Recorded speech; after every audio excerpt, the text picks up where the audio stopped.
It stated that hazing could be considered a felony offense instead of only carrying misdemeanor charges.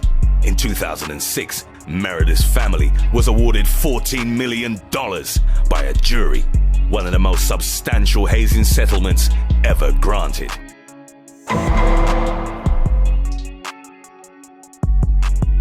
What is up, you guys? Welcome back to I Seen That Reaction Channel. I'm your boy, Mr. I Seen That.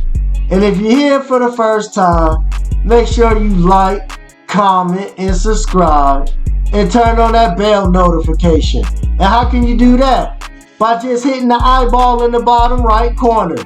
And then you'll be notified the next time your boy, Mr. I Seen That, drops his next reaction video. So, in this reaction video, we're going to be reacting to when hazing goes wrong. If you don't know what hazing is, usually it happens like when you're in school and stuff like that. But it could happen in all different types, of walks of life. Whether you're on a job, whether you just joining some type of club or anything, you know what I mean? So if you a new person, like on the job, they want to welcome you, but then they ask you to do certain stuff, to just say, hey, congratulations, now you are part of us. And sometimes, when people ask you to do certain stuff, man, it could get out of hand, man, and it be tragic sometimes, man. They may, just want you to just jump off of something. And ain't no telling, man, what's gonna happen. Hey, man, whatever the haze is, man, they may want to just stick you in a locker or something.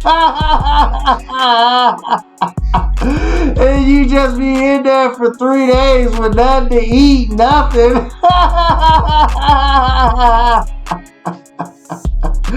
So, man, we just gonna check this video out, when hazing goes wrong. So, let's just go ahead and jump into the reaction video. Number 10. Robert Champion. Florida A&M University is home to one of the best marching bands in the US, and Robert Champion was set to have a bright future within the ensemble. That is, until a brutal hazing ritual put an end to his life. Crazy. To earn the respect of his bandmates, Champion decided to cross Bus C. The ritual involved crossing a bus aisle while his bandmates beat him. Champion fell halfway through, but was subsequently dragged to the front of the bus. He made another run at it, but this time ended up on one of the seats. One band member gripped the back of the seat and repeatedly jumped up and down on Champion, as others prevented him from getting up. You see, man? Hey, man, it could be anything. I ain't trying to laugh, but see, it don't have to really be about sports or job. Like, this dude in the van, he just... he get his Nick Cannon drum line on. Hey, man, hey. I'm just saying, man. I'm just saying, man. It could be anything.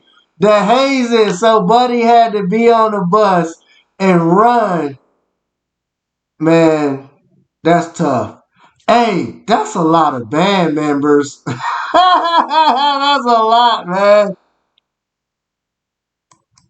Champion eventually stopped breathing and passed out. He died en route to the hospital, and his autopsy showed contusions all over his chest, back, arms, and shoulders, as well as extensive bleeding in his tissues. Number 9. Chad Meredith. In 2001, 18-year-old Chad Meredith was attending the University of Miami with hopes of playing professional basketball. As a pledge for the Kappa Sigma fraternity, he participated in dangerous hazing that would ultimately cost him his life. After drinking until his blood alcohol level was twice the legal limit, he was told to jump into a nearby lake. Some of his fraternity brothers joined him, only that they swam further out. Meredith tried to keep up, but he was too cold, tired, and intoxicated to go any further. When he couldn't swim anymore, he called for help, but no one returned for him. The police found his lifeless body hours later. A lengthy lawsuit followed the incident. It would lead to the signing of the Chad Meredith Act in the state of Florida. It stated that hazing could be considered a felony offense instead of only carrying misdemeanor charges. In 2006, Meredith's family was awarded $14 million by a jury. One of the most...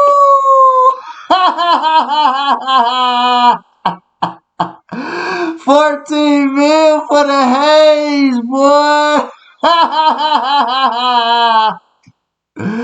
Hey, man. Like I said, this joint could get out of hand, man, but, you know, prayers go out to the family, man. I mean, a life can't, you know, replace money, but 14 mil, hey, you know what I'm saying? They had to come up off that. The school had to come up off that. Now, if you get caught doing that haze, boy, and something go wrong, you on that felony, you dig?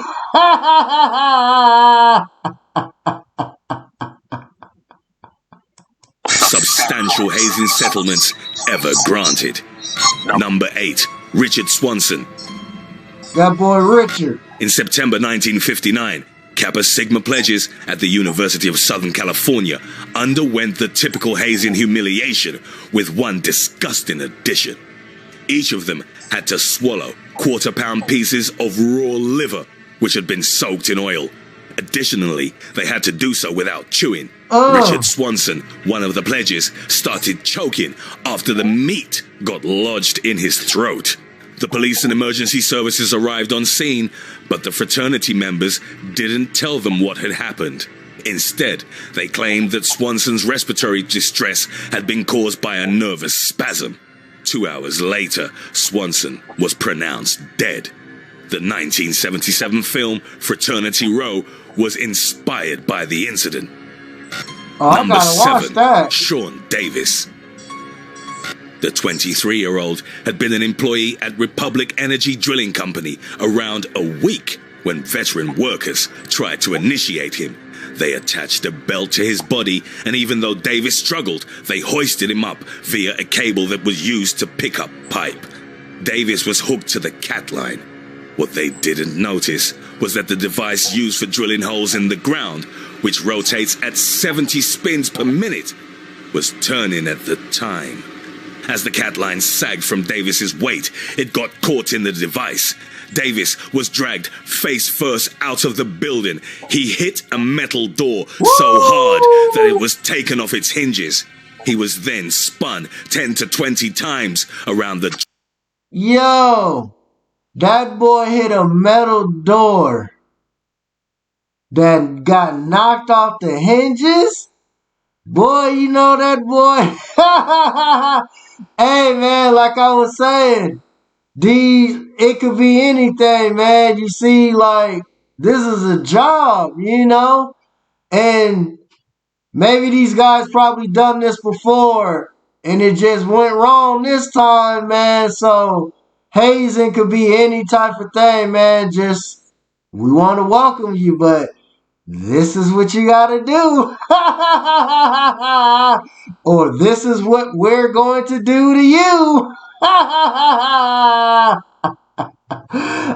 man, but that boy took off a metal door off the hinges. Woo!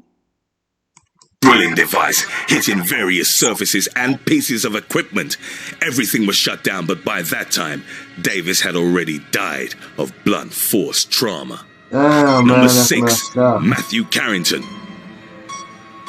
While attending Chico University, Matthew Carrington wanted to join the Chi Tau fraternity. Its initiation rituals pushed the pledges so hard that it was referred to as going through Hell Week. In the frat house basement, which was flooded with raw sewage, Carrington was forced to do various physical exercises while answering questions about the fraternity. Whenever he got an answer wrong, he had to drink water from a 5-gallon jug. After drinking a dangerous amount of water, Carrington was put in a sleeping bag. Later, when the others opened the bag, they saw that Carrington had stopped breathing. He died before the emergency services arrived on scene. It was determined that he died from hyponatremia, a condition also known as water intoxication. The sodium imbalance generated by the excessive water intake had caused Carrington's cells to swell. His passing caused the state of California to pass Matt's Law in 2006, which allows for felony charges for certain hazing rituals previously classed as misdemeanors. Number 5. William Flowers. In November 1974, William Flowers was about to become the first Afro-American member of the Zeta Beta Tau fraternity at Monmouth College in New Jersey. However, before that could happen, he had to go through a hazing ritual. Along with 5 other pledges, he was told to meet senior members at a beachfront area. The pledges were then told to dig graves in the sand. Afterwards, they were ordered to lie in the graves as the frat members watched them from the ground above. Suddenly, the walls from Flowers' 5-foot deep hole collapsed, and he was buried under several hundred pounds of sand. 15 minutes passed until Flowers was dug out, but by then, it was too late. In his memory, an anti-hazing statue was erected in New York. Number 4. Kenny Long. Damn, man, that's a cold guy. Getting through the Lambda Phi Epsilon hazing rituals was no easy feat, but Kenny Luong was determined to see it through. After over 10 weeks of strenuous physical activities that involved pledges carrying each other on their shoulders while kneeling on bricks and performing closed-fisted push-ups on gravel, it was time for the final trial. The 10 pledges, without wearing any protective gear, took part in a football game against 40 frat members. Over the span of 3 hours, the game became increasingly more dangerous. At one point, Luong was sent to the ground by a hard tackle and he didn't get up. Only when he began convulsing did people realize something had gone horribly wrong. Luong was taken to the hospital. His brain swelling was so severe, the doctors had to drill holes in his skull to try and relieve the pressure. Unfortunately, the extent of brain damage was too great, and Luong was pronounced dead. Number 3. William James. On March 8, 2004, William James took part in an initiation ceremony for an unsanctioned club attached to a Masonic lodge in Patchogue, New York. All the members in attendance were Masons. James was told to sit in a chair as cans were placed on a platform around his head. One of the members sat about 20 feet away with a gun in his hand. The idea was that the gun would be loaded with blanks. To make James think everything was real, as the shooter fired, a second member was supposed to knock over the cans. Unfortunately, alleged shooter Albert Eade was holding 2 guns, one of which had real bullets in it. He accidentally fired that one, fatally wounding James. Number 2. Michael Davis. Why would you even play like that? In 1994, while pledging for Kappa Alpha Psi at Southeast Missouri State University, Davis went through an extremely brutal hazing ritual. For long periods of time, Davis was repeatedly punched and kicked by members of the fraternity. After the savage beating, the 25-year-old was almost unconscious. The frat members then took him to his student apartment instead of the emergency room. Davis died in his room from brain hemorrhage. He had sustained bruises all over his neck, chest, back and arms. His kidney and liver were lacerated, and he'd suffered broken ribs. Nobody knows why Davis, who wasn't a big guy, was beaten so severely. The fraternity was expelled from the chapter, and 7 of its members served short jail sentences. Number 1. SOTUS. SOTUS, which stands for Seniority, Order, Tradition, Unity, and Spirit, is a code among university campuses in Thailand that has become synonymous with hazing. It reportedly originated in the late 1940s when teachers from Oregon University and Cornell University decided to bring hazing rituals to Thailand. Yet, according to many students, the initiation rituals, locally known as Rub Nong, have become almost akin to torture. It has gotten so bad that it gave rise to various anti-SOTUS groups and Facebook pages with thousands of followers. One of these pages posted around 40 pictures from Ramkam Hang University in Bangkok. The images show a student group called Ram Lang Swan and his freshman initiation rituals, which some have described as abuse. The freshmen are covered in dirt, stepped on, and ordered to engage in humiliating activities. They're constantly being shouted at or beaten. Similar to military training, they have to crawl, do push-ups, sit-ups, and other strenuous exercises for hours on end. The idea is that the freshmen have to do what the seniors tell them without hesitation, and sometimes this can have lethal consequences. In the last 10 years, Thailand has reported 5 deaths from hazing. A freshman was burned alive in 2007 after being told to roll in a bonfire, and in 2012, a student died from injuries sustained after being hit by seniors. 19-year-old student Chok Chai Thong Nap Kao was unconscious in the hospital for 3 days after he was ordered to swim across a university campus pond. Hey man, like I was saying, the hazing could come in all types of different ways, man. You ain't gotta be in school. You ain't gotta be playing sports or nothing like that. It could come from a job. It could just come from friends. Like, it could just come from anywhere. So you just gotta be mindful, man, and just think about the situation that you in and the individuals that's around you, man. Do you want to make these decisions? Do you want to be a part of what's going on? Or should you just allow these individuals to just take advantage of you, man? Because it can't go wrong, man. Like, it's just crazy how, excuse me, it's just crazy how that stuff just happened like that, man. Like, man, that's just unfortunate. Like I said, a lot of times it takes place like when you in college and definitely playing sports, but clearly you see it can happen on the job. Just think about it. Like, if you getting married and you a dude and you going to your bachelor party and you with all your friends and they say, oh man, you know, tomorrow's the big day, you about to get married, but before you get married, this is what you got to do. Like, that's kind of like a haze. Like, that's straight up peer pressure. Like, they daring you, you know, so it's kind of up to you, you know what I'm saying? Like, what you gonna do in that situation, you know what I mean? So, like I said, hazing can come in all types of different ways, man, so you just gotta be careful.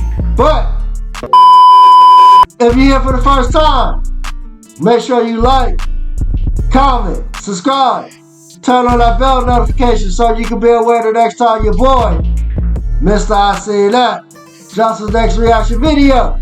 Until the next time, y'all know the vibes. Peace.